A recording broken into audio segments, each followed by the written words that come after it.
1 heure du matin, Apple. 1 heure du matin. Le moins qu'on puisse dire, c'est que vous nous avez fait veiller le 30 octobre passé. Une keynote à 1 heure du matin, mais vous y pensez aux chroniqueurs dont refait le Mac? Ça va plus, non, la tête?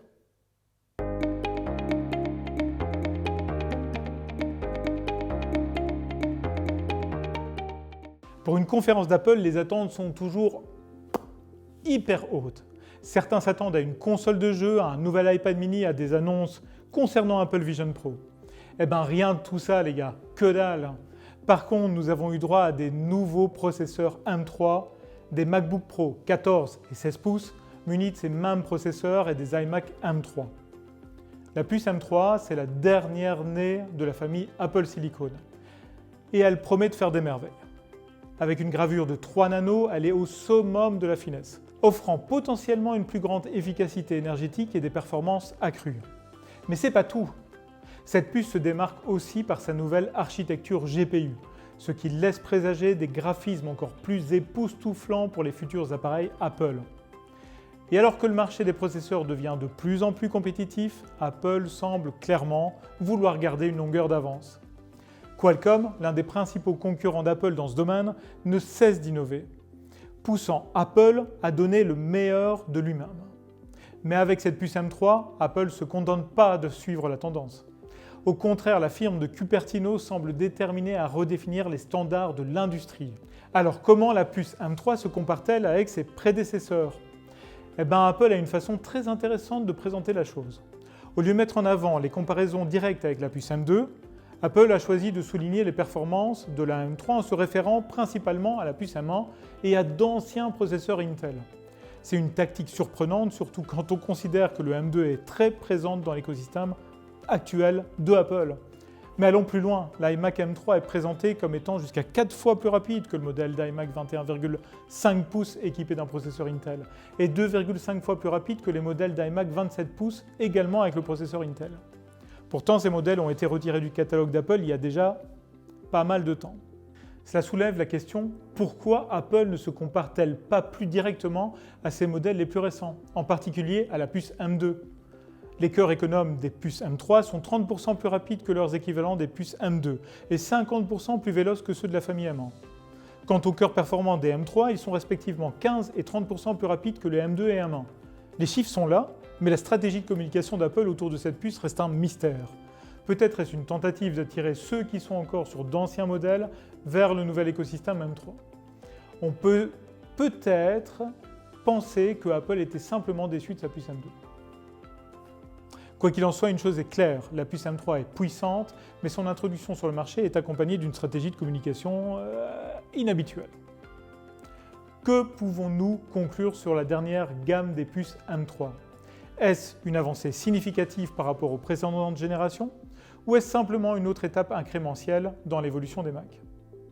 Il semble qu'Apple ait apporté des améliorations notables avec la puce M3, surtout par rapport à la puce M1. Quant à la comparaison avec les anciens processeurs Intel, il est évident qu'Apple cherche à encourager les utilisateurs des Mac Intel à franchir le pas et à adopter des nouveaux modèles équipés des puces Apple Silicon. Avec chaque nouvelle version de macOS, Apple semble se rapprocher d'une exclusivité pour les Mac avec puce Apple Silicon.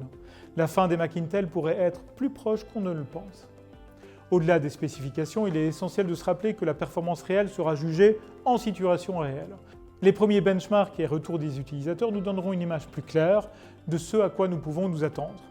En conclusion, la puce M3 semble prometteuse, avec des améliorations significatives par rapport à ses prédécesseurs.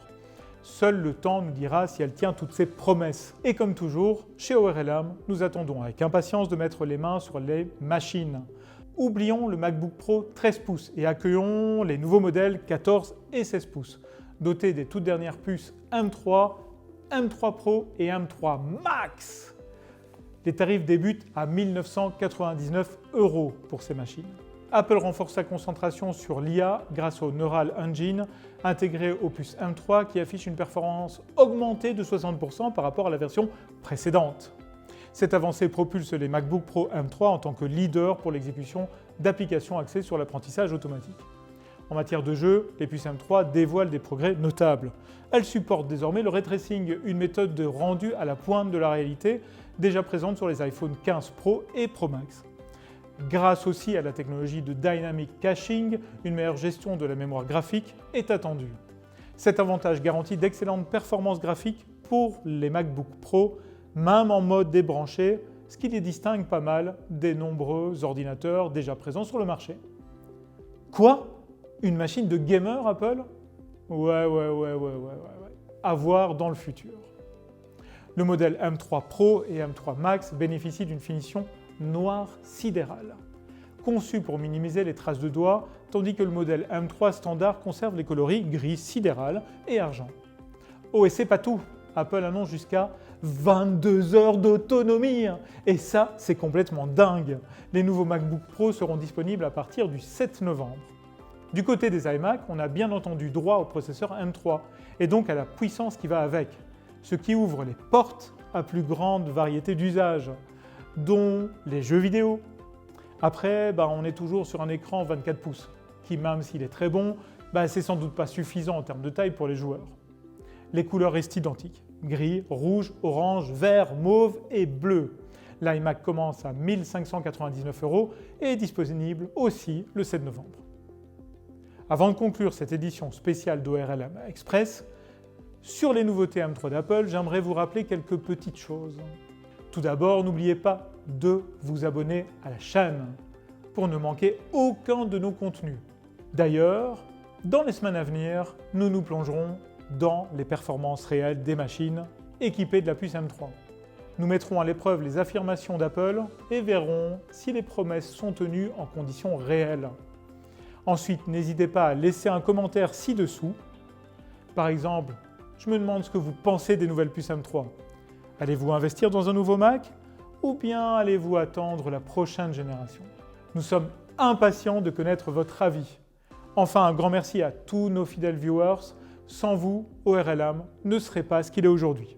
Pour finir, restez connectés, restez curieux et à très bientôt sur ORLM. Ciao!